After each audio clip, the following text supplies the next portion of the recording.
Good afternoon, everybody. How's it going? Welcome back to Task Force Off-Road. My name is George, and we have a short one for you guys today, but it's back to Jeep-related content, so I know you guys are gonna like it. And no, it's not another like opinionated or like discussion brewing episode. This episode is going to be an install episode, so I have to go to Home Depot real fast, and I have to go get some Loctite. And when I get to Home Depot, I will explain more what's going on. So stay tuned, roll the intro. You're gonna like it, and it's about the manual transmission. So without further ado, let's get to it.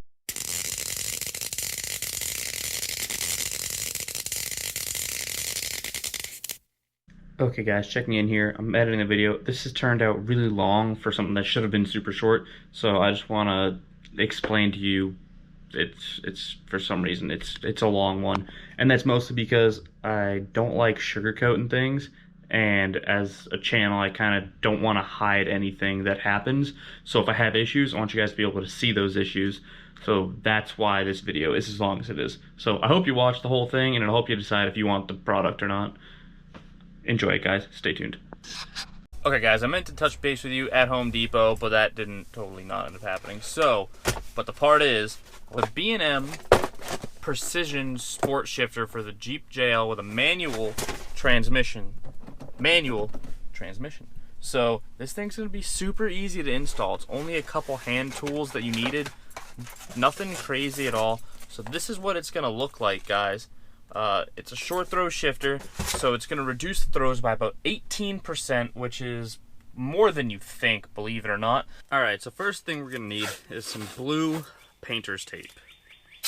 And that is because the shift knob on, I believe it is JK and up Jeeps, Wranglers, the manual shifter, it's pressure fit on with a snap ring, so to speak. So technically you can just pull it off. It's extremely difficult. So what we can do is we can take blue masking tape. I'm going to switch the camera around now. So we can take blue masking tape and we can mask under the shifter itself. Then we can take a plastic trim tool, place it under, and then beat it up with a hammer. And when it moves, we should be able to just pull it off.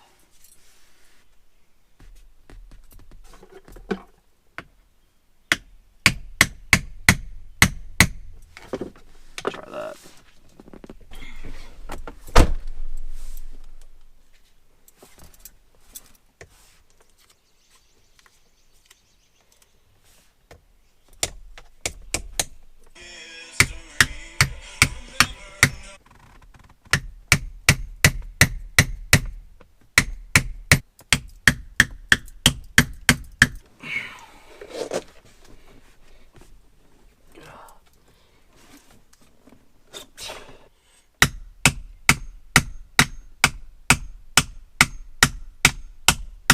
I'll be right back.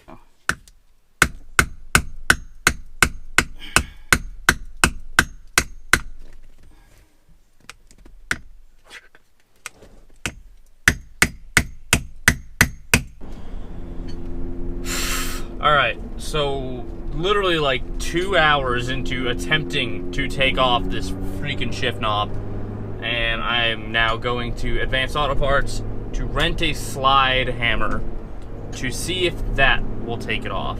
Alright, so the only slide hammer they had was for a hub assembly on an axle, and that is way too big for what I need. I wouldn't be able to use it inside the cab, so that's not gonna work. So at this point, I have two courses of actions. Continuously try and do the same exact thing I've been doing, which is literally insanity. It's doing the same exact thing over and over again, expecting different results. Or what I'm going to be going to do is cut it off with an angle grinder, which is not what I wanted to do because I do like this shift knob and I wanted the option to go back in case I wanted to without having to buy all new stuff, which is a pain in the ass. So, kind of up shit's creek without a paddle here. So, Anyways, I'm gonna cut it at the stem here. That way there's the least possible room for error when it comes to cutting something I don't want to cut.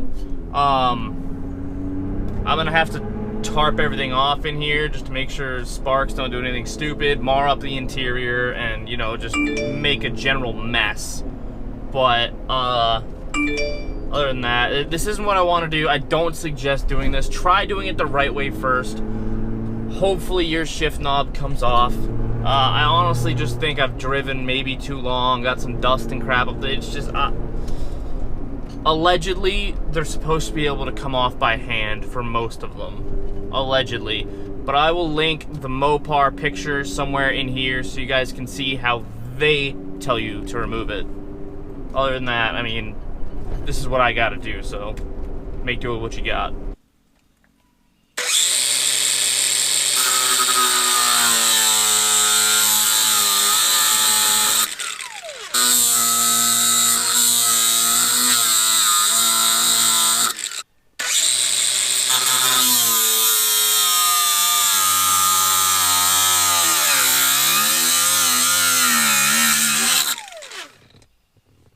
And there it is. All right, now we can go ahead and remove the cup holder. So just kind of grab it from the back and pull up.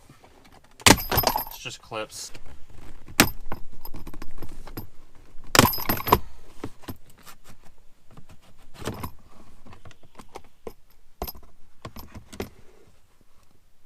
And now that that's off, we just need to remove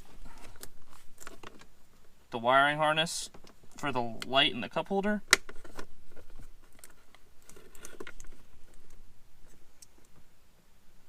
There's a small little detent right there. Alright, now so what we need to do is separate these two portions from the leather boot so we can reuse the leather boot. So it's pretty much just a pull. Firmly grasp and pull. And firmly grasp and pull. And there we go. Those are off. And now what we can also do is we can push out the boot itself, which is just these 4 pins here. These push pins there, and these push pins there. Now we have our leather boot. Now before I forget, that's hot. Once you get your shift knob off, you do need to retain the spring, and there's this little plastic collar in here. We don't need the plastic collar, we do need the spring, so don't lose the spring. And that's what the underside of the shift knob looks like. This has a lot of weight to it. It feels really nice, but Jeep, make it easier to take off. This was way too difficult, and I had to cut it. I couldn't even get it off. Okay, so our next step is actually going to be to remove the entirety of the center console. So you see these little plastic caps here. Take a trim removal tool and remove them, and it reveals a 10 mil bolt. So there's one on each corner. So there's one over here, there's one behind the transfer case shift knob there, and there's one down here, and then on the other side as well. So you're gonna need a 10 millimeter for those.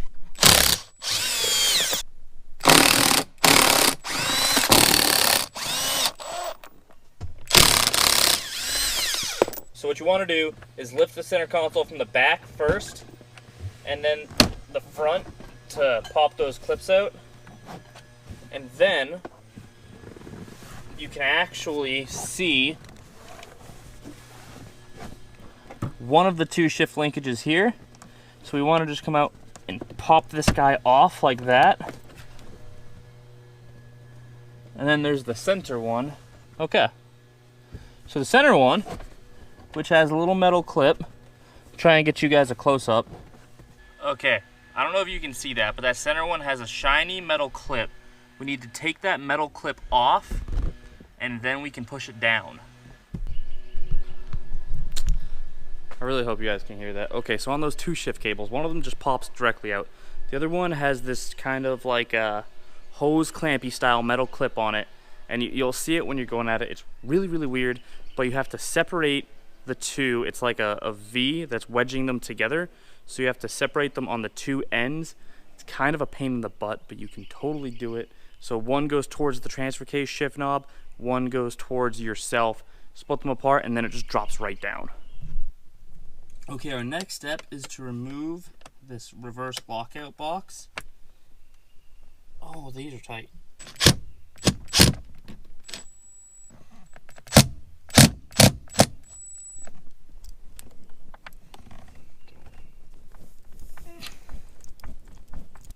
I think they use some sort of Loctite on these. Focus, focus. That's so weird. Okay. With those 4 screws removed, we can go ahead and remove our reverse lockout block and set that aside to be reused. And now we should be able to remove the OEM shift knob. Okay, to remove this pivot ball, we have to lift up on the center console kind of again. Actually, no you don't. So pretty much pry it back a little bit and lift this up and kind of away and roll it up and out. And that's how you can get that off. And this is disgusting. Okay, so now we have to take everything off of this that we're going to reuse. So that includes this plastic piece down here, this plastic piece, and this collar, which we can go ahead and just remove that collar right now.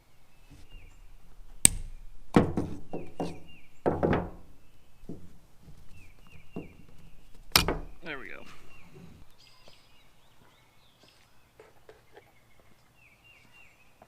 Okay, so now we can go ahead and start assembling our B&M shifter. So they supply us with some grease, so make sure we grease up everything that needs to be greased up. And that includes this ball, and that one.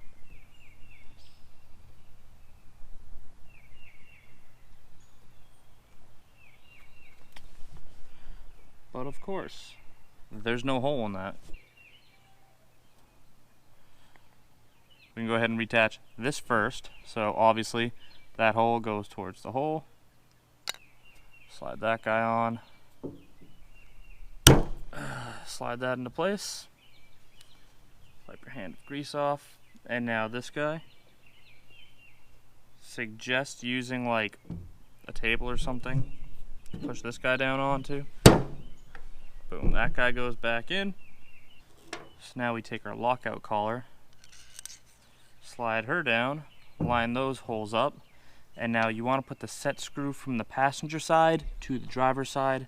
Now this ball right here and this protrusion, that is on the passenger side, so that is the way you want to put it in, and it is an Allen key.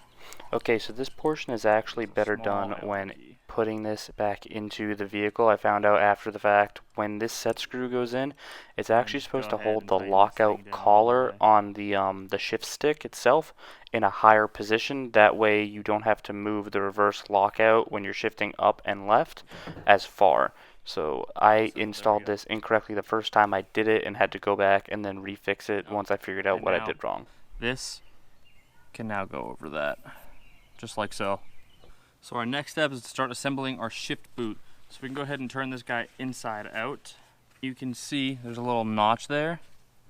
Well, there's also a notch on this lockout collar. So you want this notch to be on the opposite side of that notch.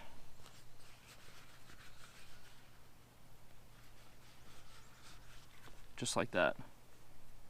Okay, now we take our reverse lockout function. Now this also has a notch right there. So we're just going to line up that notch with the notch on the collar release. Okay, now this is the piece I was talking about where that set screw comes into play. The shift boot is assembled. Okay, so now we can go and install the shifter itself. And we have to line up this little bracket for that pivot ball again. That was a pain in the ass to take out. So you just want to push it up from the bottom and then kind of roll it into place.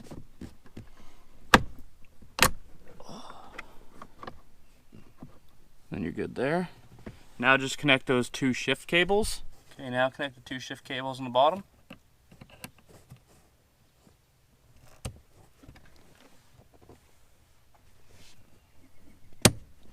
Okay. There we go. And then you can drop the center console back down with that connected. Now we can go and place back on a reverse lockout and put those 4 Phillips head screws back.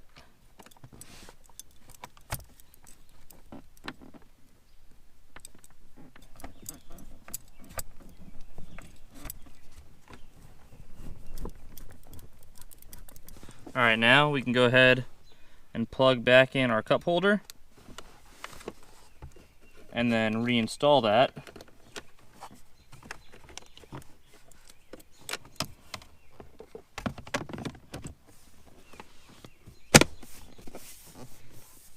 And now we can get our leather shift boot.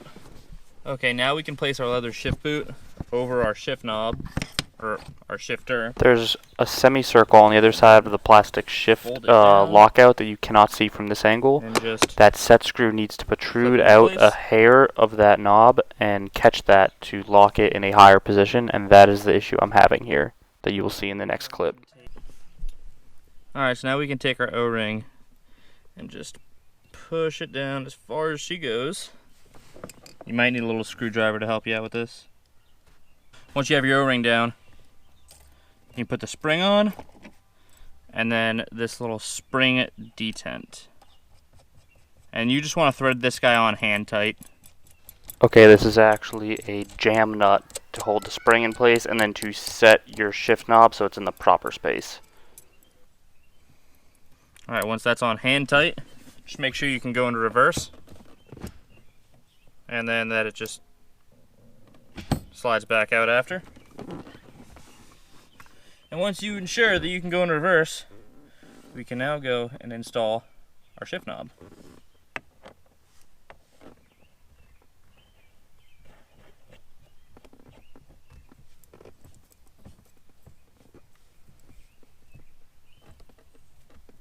Okay, so when I first drove this, which isn't right now, this is like the second, third time, I was not happy with it, but that was due to improper installation on my behalf, because when I installed the set screw, I didn't fully understand what the set screw was for until after the fact, and that was to shorten the pull. So I'm going to speak over that clip, which you've already watched at this point, but I spoke over it to properly identify what exactly you do with that set screw, that way you guys understand it. The other hiccup I ran into is properly aligning this, the shift knob itself, because it uses a jam nut that holds the spring in place for the reverse lockout, which the design is fine. However, you can't tighten the jam nut will screw with the knob, so essentially you can't really set it. So it gets a little bit more difficult to turn, but it's still very, very loose. So what I ended up doing was putting a little bit of blue Loctite on the shift knob itself. That way it's locked in place. I should be able to get it off. It's just blue Loctite, nothing crazy. I should be able to hand tighten off, but it is now much more firm, and I'm not worried about it turning and getting all wonky while I'm driving. All in all, I like it. It drives nice, you know, nothing crazy. It's just a little short throw shifter. The throws are definitely shorter. Like, that's 100% without a doubt. It's very noticeable that the throws are shortened and different. Besides that, everything works as it did before. Guys, that took way too long. Realistically, I stopped a lot, but like that's the amount of time it took me to remove that shifter, which inevitably cut it off. Whatever. All in all, I like it. I don't really have much more to say about it. I didn't necessarily give it a fair review the first time I drove it because, well, I messed up, and that's on me. Not much else I can say to that. But that is all for today's video. If you liked the video, if you learned something about the video, if you decided that you don't want this product because you watched this video, or you did want the product because you watched this video, like the video, subscribe to the channel. There's going to be more content like this coming. I have a few more Jeep parts to put on during all this crap that's going on. We're still working on the project jet ski, so there's gonna be more content on that. I'm just waiting to get enough stuff done to put it into a video. With all that being said, guys, like, share, comment, subscribe. I'll see you in the next one. Take care.